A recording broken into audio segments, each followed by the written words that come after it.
Learn imperfect channel में आप सबका स्वागत है। जैसे कि आप जानते हैं, कोरोना वायरस पेंडेमिक टाइम चल रहा है, इसलिए स्कूल, कॉलेज, इंस्टीट्यूट सब बंद हो रहे हैं। हम कोई भी सब घर पर बैठकर ही ऑनलाइन एजुकेशन ले रहे हैं। तो इसलिए मैं आप सबके लिए आज 3D मेंस्ट्रुएशन के फार्मूले आपके लिए लेकर आई हूँ, ताकि इन फार्मूलों को अच्छे से एक्सप्लेन करके आप अपनी पढ़ाई में अपनी कुछ ना कुछ नया सीख सको और कोई जो भी सम्स आपके अंदर नहीं निकल रहे और आपकी मैथ्स में रिवीजन करने में आपको हेल्प कर सके। तो इसलिए मैं आपको 3D डिमेंस्ट्रेशन के फार्मूले 3D डिमेंस्ट्रेशन फार्मूले क्या हैं? 3 डायमेंशनल डायग्राम्स, जो डायग्राम्स लेंथ, ब्रेथ और हाइट 3 चीज़ों का रखती हैं, उनको हम 3 डायमेंशन बोलते हैं। जैसे कि जिसमें किसी भी कोई ऐसी आकृति जिसमें कुछ ना कुछ फिल करने की पावर होती है, इसमें हम फिल कर सकते हैं। जैसे गिलास में पानी भर सकते हैं, कप है, बाल्टी है, कोन है, आइसक्रीम का कोन है। तो ऐसे कुछ भी जिसमें हम फिल करते हैं, गैस का सिलेंडर हो गया, ऐसे सारे जिनमें हम कुछ ना कुछ भरते हैं और उनमें कुछ फिल करने की कैपेसिटी होती है, उनको हम 3 डायमेंशनल डायग्राम्स बोलते हैं। उनकी हम कैसे उनका हम कैसे मेजरमेंट करेंगे, इस बारे में हम आज सीखेंगे, देखते हैं। तो आप प्लीज़ अपने चैनल को जरूर सब्सक्राइब कर लीजिए जिन बच्चों ने नहीं किया है, और बेल आइकन को प्रेस कर दे ताकि मेरी आने वाली हर एक वीडियो आप तक पहुंच जाए और आप सब देख सको। तो अब हम स्टार्ट करते हैं। Number 1, cube. क्यूब किसे कहते हैं? जिसकी लेंथ, ब्रेथ और हाइट तीनों बराबर होती हैं, उसे हम क्यूब कहते हैं। जैसे कि आप बच्चों ने देखा सबने, जब हम लूडो खेलते हैं तो हमारे पास जो डाइस होता है, इसके ऊपर 1 2 3 4 5 6 तक नंबर लिखे होते हैं, वो क्यूब की साइज का होता है, उसकी शेप क्यूब की कहलाती है। इसलिए क्यूब क्या है? जिसकी लेंथ ऐसे हमने स्क्वायर बना लिया। तो ये स्क्वायर, इसको हम जैसे हम स्क्वायर का जब पैरामीटर एरिया कुछ निकालते हैं तो इनको हम 2 डायमेंशनल डायग्राम्स बोलते हैं। 2 डायमेंशनल डायग्राम्स के फार्मूलों के लिए मैंने अपनी वीडियो पहले से बना के दी हुई है, और नीचे डिस्क्रिप्शन में उसका लिंक दिया हुआ है, वहाँ से आप देख सकते हैं और अच्छे से 2 डायमेंशनल डायग्राम के फार्मूले समझ सकते हैं। तो अब हम इसके लिए क्यूब के लिए अब इसको हम एक और स्क्वायर बनाते हैं ऐसे, जिसकी लेंथ, ब्रेथ और हाइट तीनों बराबर है। तो ये हो गया, इनको हम ज्वाइन कर लिया। तो क्यूब जो है वो पेपर पे इस तरह का हमें दिखाई देगा। तो इसकी हमारी सारी लेंथ, ब्रेथ, हाइट तीनों बराबर हैं। लेंथ, ब्रेथ और ये हाइट तीनों ए लेते हैं। तो इसका वॉल्यूम क्या हुआ? A × A = A cube. तो कर्व सरफेस, तो टोटल सरफेस एरिया और कर्व सरफेस एरिया। पहले है total surface area. Total surface area किसे कहते हैं? इस क्यूब के आपको दिखाती हूँ। अभी 6 फेसेस बनते हैं। कैसे? ये देखो, एक ये वाला फेस ऐसे, जो कि पैरेललोग्राम की शेप का है। ऐसे ही दूसरा भी पैरेललोग्राम की शेप का है, 2 फेस। तीसरा ये फेस, ये भी पैरेललोग्राम की शेप में दिखाई दे रहा है। चौथा ये भी पैरेललोग्राम की शेप में दिखाई देता है। और 5वां ये वाला अपना स्क्वायर की टाइप में दिखाई दे रहा है ऐसे करके। और 6th वाला, ये वाला भी स्क्वायर की शेप में दिखाई देता है। हमारे 6 फेसेस हैं, सबकी लेंथ, ब्रेथ, हाइट इक्वल है। इसे टोटल सरफेस एरिया बन गया 6A²। और कर्व सरफेस एरिया क्या होगा कि जब हम इसका ऊपर का और नीचे का 2 इसमें से एरिया माइनस कर देंगे, खत्म कर देंगे या नहीं रखेंगे, तो सेंटर की चारों तरफ की दीवार वाला एरिया रह जाता है, तो उसको हम कहते हैं कर्व सरफेस एरिया। इसलिए कर्व सरफेस एरिया का फार्मूला होगा 4A²। इसमें एक चीज और देखने वाली है, इसमें क्यूब में हमें कई बार डायगोनल के बारे में पूछा जाता है। तो डायगोनल क्या है? यहाँ से लेकर यहाँ तक का जो एरिया हम मिला देते हैं, तो ये बन गया डायगोनल। तो इसके डायगोनल्स का फार्मूला होगा A² + A² + A²। इसके अलग से डेविएशन भी मैंने अलग से वीडियो में दी हुई है, वहाँ से नोट कर सकते हैं। तो ये बन गया D = 3A² का स्क्वायर रूट। तो ए स्क्वायर का स्क्वायर रूट जो होगा वो उसका में से एक बाहर आ जाएगा और अंदर आ जाएगा ए स्क्वायर रूट 3। तो ऐसे हम इसको डायगोनल भी, अगर हमें साइड दी हुई है तो हम डायगोनल भी फाइंड आउट कर सकते हैं। सेकंड है अपने पास क्यूबाइड। क्यूबाइड किसे कहते हैं? जिसकी लेंथ, ब्रेथ और हाइट इक्वल नहीं होती, अलग अलग होती है। जैसे कि आप सबके पास ज्योमेट्री बॉक्स होता है, तो ज्योमेट्री बॉक्स की लेंथ, ब्रेथ और हाइट अलग अलग होती है। तो ऐसे ही ये आ गया। क्यूबाइड को मैं ड्रॉ कर रही हूँ कागज पे। कैसे करना है? तो ऐसे हम क्यूबाइड ड्रॉ करते हैं। इसकी लेंथ, ब्रेथ और हाइट इक्वल नहीं है। ये आ गई, ये इसकी लेंथ आ गई, ये ब्रेथ हो गई और ब्रेथ हो गई और ये इसकी हाइट हो गई। इसलिए लेंथ, ब्रेथ, हाइट इक्वल नहीं होती। तो इसका वॉल्यूम क्या होगा? L गुना B गुना H।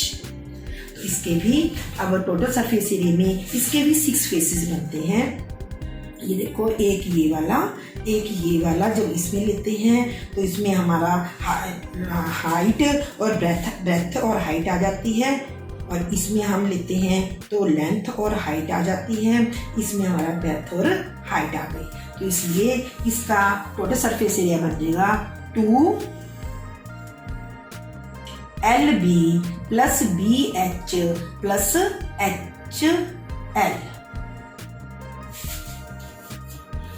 LB, BH और HL। पहले B के साथ L, B के साथ H, फिर L के साथ B और L के साथ H, इस तरह H के साथ B, H के साथ L, लेंथ ब्रेथ भी।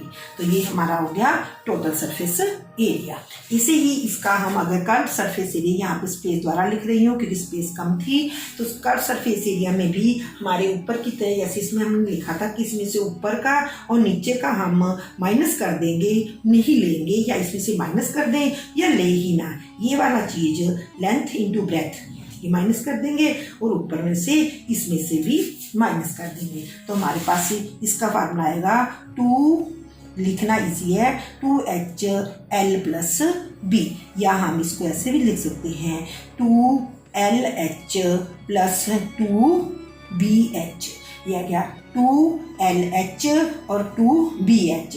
2L प्लस B हम नहीं लिखेंगे या इसमें से हम माइनस कर देंगे। तो इसलिए ये आ गया। इस ऐसे थोड़ा कंफ्यूजन हो जाती है, इसलिए बच्चों को 2HL प्लस B भी याद रखना इजी होता है। इस 2HL प्लस B को हम एक और नाम से भी याद कर सकते हैं, area of 4 walls. Area of 4 walls.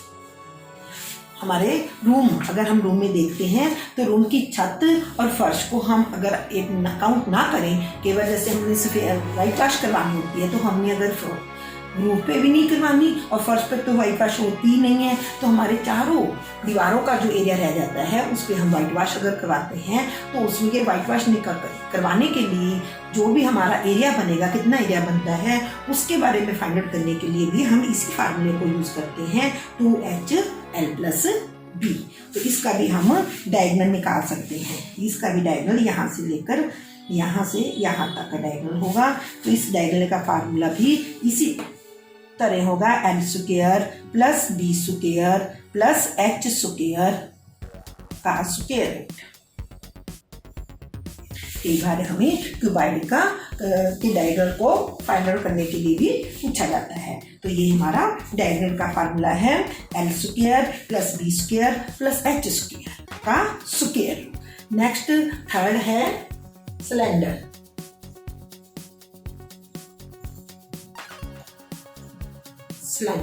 Cylinder क्या है?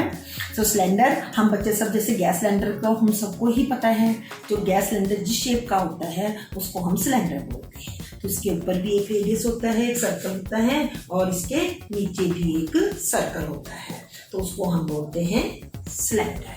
तो उस सिलेंडर में हम कोई सी, जैसे सिलेंडर हो गया या गैस, कोई भी चीज़ जिसको हम बंद होती है उसको हम सिलेंडर बोलते हैं। तो उसमें हम कितनी गैस भरी होती है उसको हम वॉल्यूम, या उसकी कितनी, उस सिलेंडर में कितनी गैस भरने की कैपेसिटी है उसको हम वॉल्यूम बोलते हैं। तो इसलिए उसका वॉल्यूम निकालने के लिए हमने ये सिलेंडर ड्रॉ किया है। इसका यहाँ से क्या आ गया, रेडियस, और ये बन गई हाइट। तो सिलेंडर का जो वॉल्यूम है वो है pi r square. Pi r square क्या है, हमारे पास एरिया ऑफ सर्कल्स है, तो हमने उसके अंदर कितना फिल करना है, तो पाई आर स्क्वायर में उसकी हाइट जितना हमने फिल करना है। तो इसलिए पाई आर स्क्वायर वॉल्यूम जब निकालते हैं तो वॉल्यूम को हम कैपेसिटी ऑफ द सिलेंडर भी कह सकते हैं। तो पाई आर स्क्वायर एच। तो आगे है टोटल सरफेस एरिया या कर्व सरफेस एरिया। नेक्स्ट निकालते हैं curve surface area. Curve surface area किसे कहते हैं, कर्व सरफेस में अगर हम नीचे वाला सिलेंडर और सर्कल और ऊपर वाला सर्कल हटा दें तो हमारे पास एक खोखला पाइप की तरह बच जाता है। तो जो खोखला पाइप की तरह बचेगा उसको हम कहते हैं कर्व सरफेस एरिया। तो नीचे कर्व गोल बना हुआ है, तो हमने सर्कल का पेरीमीटर निकाला हुआ है 2 पाई आर। तो इसकी सर्कल के साथ हमारे हाइट भी है, तो इसलिए 2 पाई आर एच। बहुत इजी आ रहा है कि पैरामीटर का जो सर्कल का पैरामीटर है मल्टीप्लाई बाय एक्स, तो 2 पाई आर एच। ये आ गया 2 पाई आर एच। तो अब क्या तीसरा क्या है, total surface area. Total surface area का फार्मूला क्या होगा, तो इसमें ये कर्व सरफेस एरिया तो है ही, इनके कर्व सरफेस एरिया का फार्मूला है 2 पाई आर एच प्लस इसमें एक ये वाला आर जुड़ा हुआ है, तो हमारे पास इस सर्कल का भी एरिया निकालेंगे और एक ऊपर वाला सर्कल है उसका भी हम एरिया निकालेंगे। तो एरिया ऑफ सर्कल हमने पहले ड्रॉ किया है, तो क्या होता है पाई आर स्क्वायर, तो नीचे वाला भी और ऊपर वाला भी pi r square plus pi r square, 2 बार काउंट कर लिया, तो ये बन गया 2 pi r h plus 2 pi r square. और इसको हम ऐसे भी याद रखेंगे, आपको अच्छे से समझा दिया ताकि अच्छे से याद आ जाए, बच्चे गलती ना करें। तो 2 पाई आर, इसमें से 2 पाई आर इसमें भी है और इसमें भी है, तो हम इसमें से 2 पाई आर कॉमन निकाल लिया, अंदर क्या रह गया एच प्लस 2 पाई आर। इसमें आर 2 है, आर स्क्वायर है, इसलिए एक आर बाहर निकाल लिया, एक आर अंदर है। तो ये बन गया 2 pi r h plus are. तो यहाँ पे इसका मैं नीचे दे देती हूँ 2 पाई आर, तो आर प्लस एच। तो ये बन गया इसका total surface area of cylinder. Fourth है अपने पास कोन। तो कोन किसे कहते हैं, हम सब बच्चे बड़े स्वाद से आइसक्रीम खाते हैं और सॉफ्टी खाते हैं। जो सॉफ्टी में जिस कोन में आइसक्रीम भर के देते हैं, जो खाली वाला कोन है उसको, जिस खाली वाला आकार है उसको हम कोन बोलते हैं। तो वो किस टाइप का होता है वो आपने देखा है, आप बच्चों को अच्छे से ध्यान में रहता है, वो इस शेप का होता है। तो इस शेप में होने की वजह से ये इसका सर्कल, ऊपर सर्कल होता है, तो ये इसका रेडियस बन गया और ये इसकी हाइट। तो ये क्या है, इसमें एक चीज ये सेंटर वाली भी त्रिकोणी भी दी होती है, टेढ़ी है, तिरछी, इसको तिरछी ऊंचाई भी बोलते हैं, इसको कहते हैं L. L means slide height. Slide height. अब ये कोन कैसे बना, अब देखो, अभी हमने ऊपर सिलेंडर किया है, ऐसे सिलेंडर बनाया था अभी। जब इस सिलेंडर में से हम ऐसे कोन काट लेते हैं, एक कोन तो ये कट गया, देखो कोन के आकार का बन गया, और एक ये कोन बन गया, और एक इधर से पीछे से जुड़ेगा, ये सेकंड वाला कोन बन जाता है, और एक इधर से पीछे से जुड़ के ये थर्ड वाला कोन बन जाता है। तो ये एक सिलेंडर में हमारे 3 कोन बन सकते हैं। तो जैसे हमने सिलेंडर का ऊपर फार्मूला लिखा है पाई आर स्क्वायर एच, तो ऐसे ही कोन का जो अपना वॉल्यूम है वो बनेगा 1/3 पाई आर स्क्वायर एच। तो याद करना बहुत इजी है कि एक सिलेंडर में हमारे 3 कोन बन सकते हैं, तो इसलिए इसको बन गया 1/3 पाई आर स्क्वायर एच। अब हमने निकालना है स्लाइड हाइट। स्लाइड हाइट क्या है कि अगर हमारा ये हाइट है तो ये 90 डिग्री का एंगल बन गया, तो 90 डिग्री के एंगल के सामने की जो साइड होती है उसको हम हाइपोटेन्यूज बोलते हैं। तो इसलिए स्लाइड हाइट निकालते हुए हम पाइथागोरस वाले फार्मूला यूज करेंगे जो हमने याद किया पहले कि H square is equal to base square plus perpendicular का स्क्वायर का।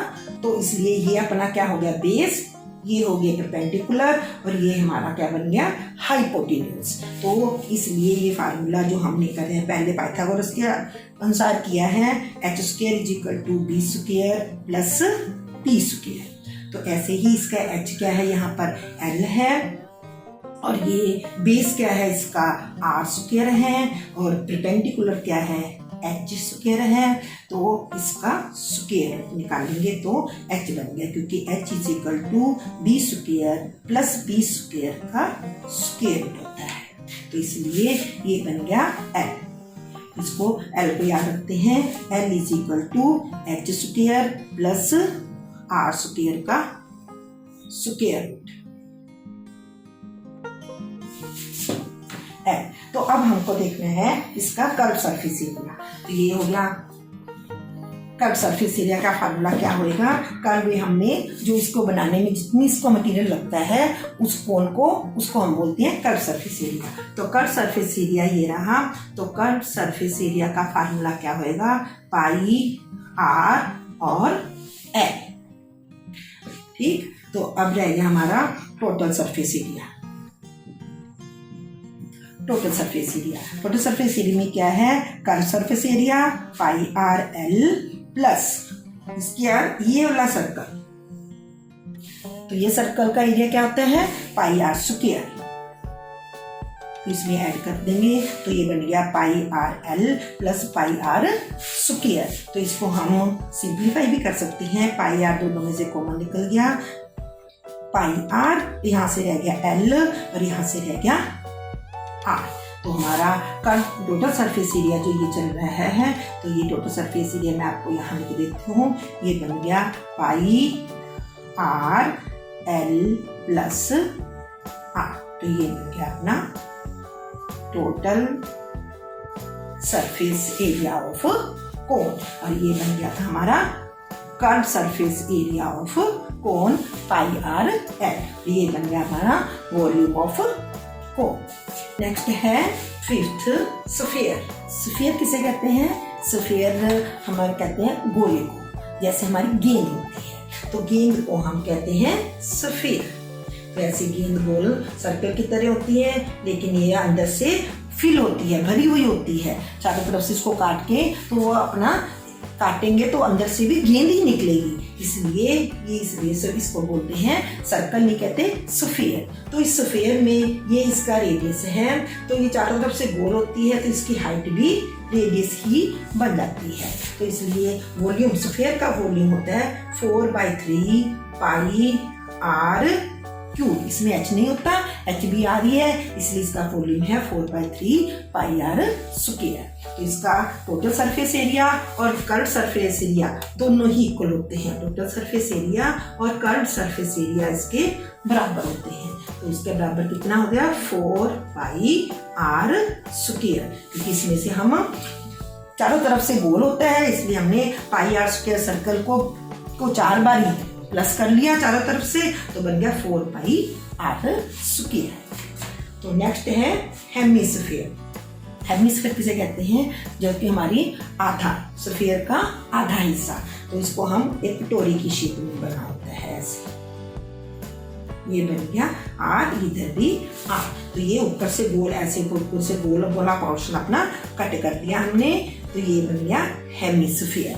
तो हेमिस्फीयर क्या है, वो स्फीयर का आधा हो गया, स्फीयर का जो वॉल्यूम है उसको हम हाफ कर देते हैं। तो क्या कर दिया 4/3 by r cube multiply by half. तो हाफ करने से क्या बन गया, ये आ गया 2/3 pi r cube. 2/3 pi r cube रह गया, तो 2 से 4 को हमने काट दिया, ये बन गया 2/3 पाई आर क्यूब। तो इसका अब इसको हम अगर हमने कल्ला नीचे का पोर्शन, ये वाला नीचे का पोर्शन लेना है तो उसको हम कहते हैं कर्व सरफेस एरिया। तो कर्व सरफेस एरिया इसका होता है 2 पाई आर स्क्वायर, दोनों तरफ से, पीछे से भी आगे से भी। तो जो हमने तीसरा टोटल सरफेस एरिया लेना है तो इसका ये वाला सर्कल बन गया कट सरफेस एरिया, और एक ऊपर वाला सर्कल जो हमें दिखाई देता है देखने में, उसको भी मिला दिया तो हमारा बन गया 3πr²। तो ऐसे टोटल ये बन गया टोटल सरफेस एरिया, और ये बन गया अपना कट सरफेस एरिया, और ये तो वॉल्यूम है। तो इस तरीके से हम स्फीयर और हेमिस्फीयर को बड़े ध्यान से देखेंगे तो हमें थोड़ा सा मुश्किल लगता है, कंफ्यूज होएगा, लेकिन अपन देखेंगे तो ये 3 है, ये 2 है, क्योंकि इसमें हेमिस्फीयर है, छोटा है, कटा हुआ हिस्सा है, तो नेचुरली कम ही होएगा। तो यहाँ पे 4πr² और इसका टोटल सरफेस एरिया 3πr² और कट सरफेस एरिया 2πr²। ये रह गया 7th एंड लास्ट फ्रस्टम। तो फ्रस्टम को हम कैसे प्रिंट करते हैं कि फ्रस्टम जो है वो हमारे जो हमने पहले कोन का एरिया किया था, तो कोन को ही हम अगर छोटे हिस्से में एक हिस्से काट देते हैं तो हमारे पास आ जाता है फ्रस्टम। ऐसे हमने कोन किया था, तो कोन में से अगर कहीं से भी कुछ हिस्सा हम काट दें तो ये वाला नीचे वाला हिस्सा रिमूव कर देते हैं, तो जो इस शेप का बच गया उसको हम फ्रस्टम बोलते हैं। तो इसमें फ्रस्टम में हमारे पास 2 रेडियस हो गए, एक ये वाला छोटा रेडियस और एक ये वाला बड़ा रेडियस। ठीक है, तो इसको हम परका रब कर देते हैं ताकि लिखना इजी रहे। तो इस फ्रस्टम में भी कोन की तरह ही हमारे पास ये एच बन गया और ये एल बन गया। तो फ्रस्टम का जो हमें कोन का देखो, अभी मैं आपको लिख के दिखा देती हूँ ताकि याद रहे। कोन का हमने अभी वॉल्यूम किया था 1/3πr²h, कोन का वॉल्यूम।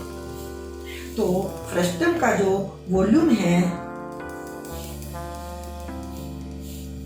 वॉल्यूम ऑफ फ्रस्टम, तो वॉल्यूम ऑफ फ्रस्टम भी 1/3π ऐसे ही, सिर्फ इसमें 2 आर हैं, कोन में 1 आर था, इसमें 2 आर होते हैं, इसलिए एक कैपिटल आर एक स्मॉल आर।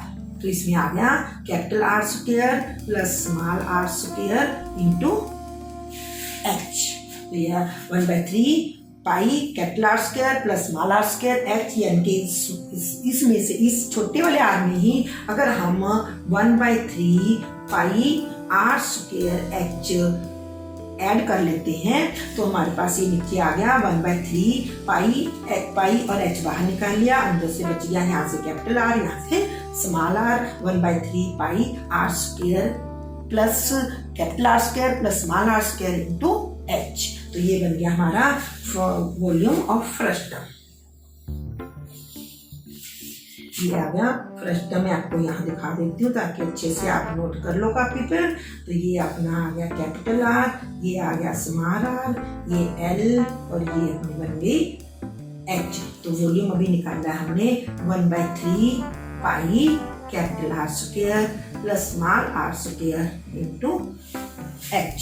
तो अब हमने कट सरफेस एरिया निकालना है, ये चारों तरफ का होता है, तो इसमें से हमको पहले एल निकालनी होगी।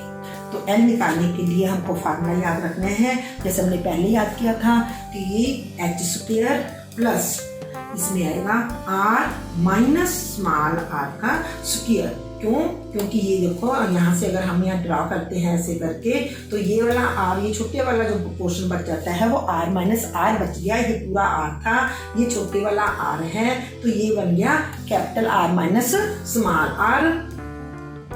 तो इसलिए हमारे पास L का फार्मूला बनेगा स्लाइट हाइट निकालने का। ये वाली स्लाइट हाइट निकालने के लिए हमारे पास क्या फार्मूला बनता है,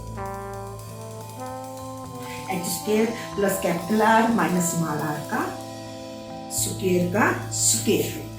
तो ये हमारा स्लाइड हाइट का फार्मूला है। अभी हमने curve surface area of cone ऊपर किया है, तो कर्व सरफेस एरिया क्या क्या था, πr/l। तो कोन की तरह इसको भी याद करना है, इसका पाई और एल तो हमने निकाल लिया, ये निकल जाएगा एल। तो आर इसके 2 हैं, तो इसमें क्या आएगा पाई आर, क्या बन गया capital R plus small r into L. तो ये कर सकते थे आ गया पाई r plus r into L. तो अब क्या रह गया total surface area. Total surface area. जैसे हमने कोण में याद किया है ऐसे ही हमने फ्रस्टम में याद करना है। तो ये अपना बन गया पाई कर्व सरफेस एरिया प्लस इसमें छोटे वाला सर्कल का एरिया और बड़े वाले सर्कल का एरिया हम ऐड कर देंगे तो हमारे पास total surface area of frustum आ जाता है। तो ये बन गया बड़े वाला सर्कल का एरिया कितना है जो हमने पहले याद किया था पाई आर स्क्वायर और छोटे वाला पाई आर स्क्वायर। तो हमने इनको हम और अच्छे से सिंप्लीफाई भी कर सकते हैं। R plus R L plus pi R capital R square plus pi small R square, दोनों में से पाई को हम कॉमन निकाल लिए और अंदर r square plus are square. तो ये बन गया हमारा वॉल्यूम का 1/3 pi r square plus capital r small r. ये बन गया हमारा कर्व सरफेस एरिया, ये बन गया हमारा वॉल्यूम और ये बन गया टोटल सरफेस एरिया। मैं यहाँ पे लिख देती हूँ pi r plus R L plus ये बन गया pi r square plus are square. इस तरीके से हम अपने सभी फार्मूलों को अच्छे से लर्न कर सकते हैं। ये बन गया अपना फ्रस्टम का। और 10th क्लास में तो फ्रस्टम वाला क्वेश्चन एक बोर्ड के पेपर में बहुत बार आता है, 95% तो ये वाला क्वेश्चन फ्रस्टम वाला आता ही है। इसलिए फ्रस्टम के फार्मूले में थोड़ी सी बच्चों को प्रैक्टिस करनी पड़ती है क्योंकि एक कैपिटल आर है, एक बड़ा सर्कल है, एक छोटा सर्कल है, अदरवाइज ज़्यादा मुश्किल नहीं है। तो मुझे लगता है कि आई होप आप सबको अच्छे से समझ आ गया होगा। अगर आपको आ जाता है तो आप प्लीज़ हमारी वीडियो को जरूर लाइक कीजिएगा और शेयर भी कीजिएगा और खूब प्रैक्टिस कीजिएगा।